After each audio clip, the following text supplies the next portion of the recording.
여러분 안녕하십니까? 오늘은 저와 함께 계시록에 나오는 구약의 이미지를 해석하는 방법을 배워보도록 하겠습니다. 계시록은 많은 이미지를 성서 자체에서 가지고 옵니다. 그 중에서도 많은 이미지를 구약에서 가지고 오는데, 그런데 이 구약의 이미지를 해석하는 데 있어서 저희가 주의할 점이 있습니다.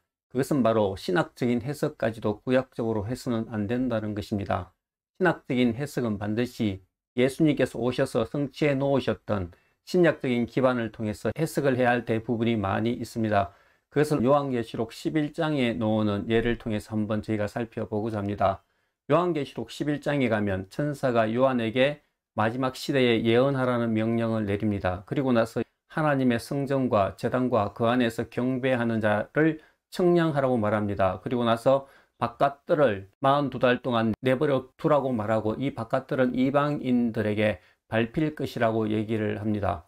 이 해석을 두고 많은 학자들과 사람들이 성전을 청량하라고 했으니까 마지막 날에 예루살렘에 성전이 다시 한번 설 거라는 주장을 많이 합니다. 다른 말로 하면 제3성전이라고 얘기를 하는데요. 자, 이것은 겉보기는 그럴듯하게 보입니다. 왜냐하면 이 요한계시록이 기록된 시기가 AD 95년이고 예루살렘 성전이 무너진 때가 70년입니다.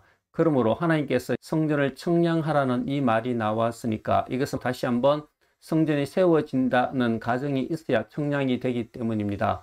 그래서 많은 사람들이 마지막 때에 예수님께서 다시 오시기 전에 예루살렘의 성전이 들었을 걸로 많이 생각을 하고 있습니다. 하지만 여기서 우리가 신학적인 오류가 발생하게 됩니다.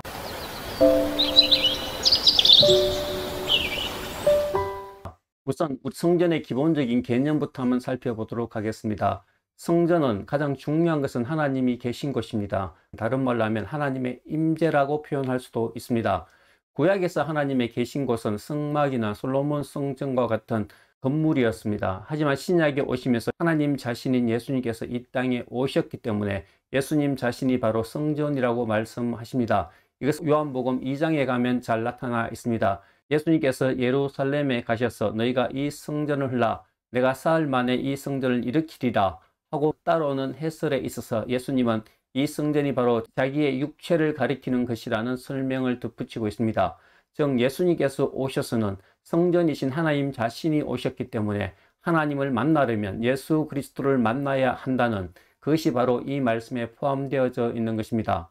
그리고 예수님께서 돌아가셨을 때 그 당시에 성전이었던 지성소와 성소를 가르고 있었던 휘장이 찢어집니다. 이 휘장은 구약에서는 1년에 한 번 대제사장이 희생제사를 통해서 들어갈 수 있는 곳이었습니다. 근데 예수님이 돌아가셨을 때 이 휘장이 찢어졌다는 것은 이제는 더 이상 구약적인 성전의 개념이 아니라 모든 사람이 예수 그리스도를 통해서 하나님 앞에 갈 수 있는 길이 열렸음을 말해주고 있는 것입니다.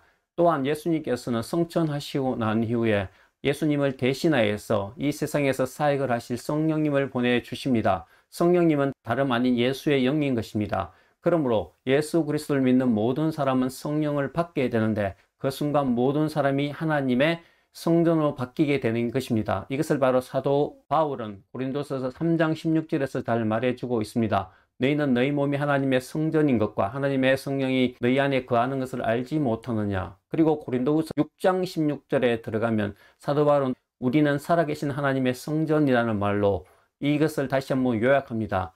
즉 신약에 들어오게 되면 구약에 있었던 그 건물의 개념에서 하나님을 믿는 모든 신자들이 하나님의 성전이 된다는 사람의 개념으로 바뀌게 되는 것입니다.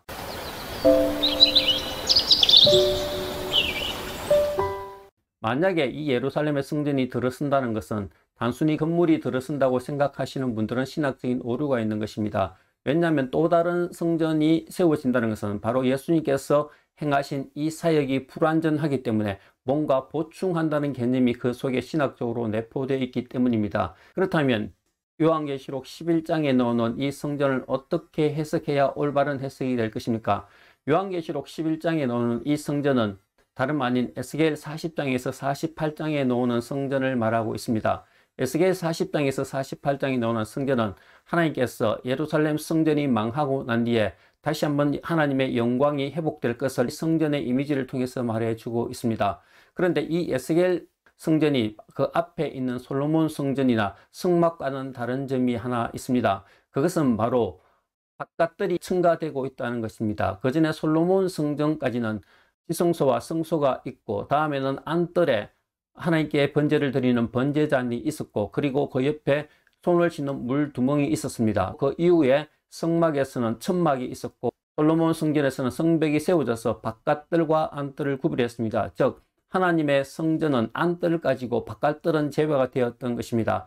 하지만 에스겔 성전에서는 이 바깥뜰이 하나님의 성전에 포함되어져 있습니다. 그리고 벽은 이 바깥뜰을 둘러싸서 두껍고 높은 성벽으로 쌓여져 있는 것입니다. 그리고 들어가려면 수많은 문지기 문을 비롯한 굉장히 엄격하게 들어가는 모습을 볼 수 있습니다. 이것은 에스겔이 해설하기를 속된 것이 이곳에 들어갈 수 없다는 것을 말하고 있습니다.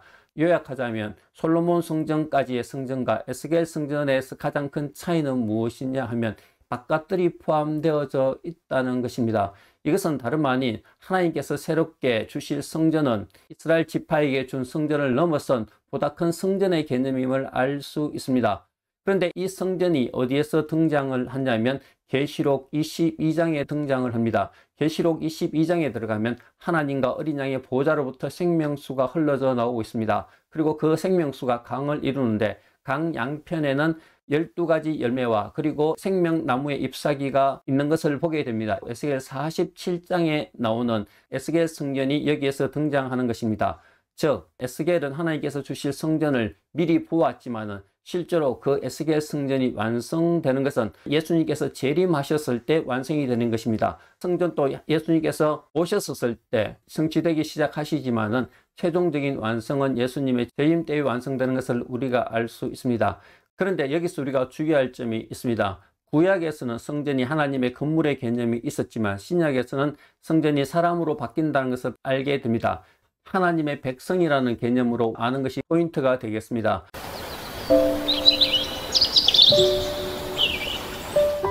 그렇다면 이 바깥들이 밟힌다는 의미는 무엇입니까? 그것은 하나님의 마지막 성전이 완성되기 전까지는 고난이 뒤따를 것이라는 것을 의미하고 있습니다. 즉 하나님의 성전이 완성된다는 것은 바로 하나님이 구원하시고자 하는 모든 사람이 충만하게 차는 것을 말하고 있습니다. 이것은 계시록에서 지속적으로 말해주고 있는 것입니다. 그렇다면 이 바깥들이 밟히면서 찬다는 것은 하나님의 그 마지막 성전이 완성되어질 때 그 성전은 고난을 통해서 완성되어짐을 우리가 알 수 있습니까? 그렇다면 왜 하나님의 성전이 이런 고난을 통해서 완성을 되어지는 것입니까? 계시록에서는 이 성전이 완성되어지는 날, 예수님께서 오시는 날이고 그날은 바로 새 예루살렘이 완성되어지는 날이고 새 하늘과 새 땅이 우리에게 주어지는 날인 것입니다. 그런데 새 하늘과 새 땅이 주어지는 그날에는 사탄도 최후를 맞이하기 때문에 사탄은 어떤 수단과 방법을 가리지 않고 이 성전이 완성되어지는 것, 즉 하나님이 구원하시고자 하는 모든 사람들의 수가 차는 것을 방해하고 있는 것입니다. 그러므로 사탄의 방해 때문에 교회는 고난을 통해서 하나님의 성전이 완성되는 것을 알 수 있는 것입니다.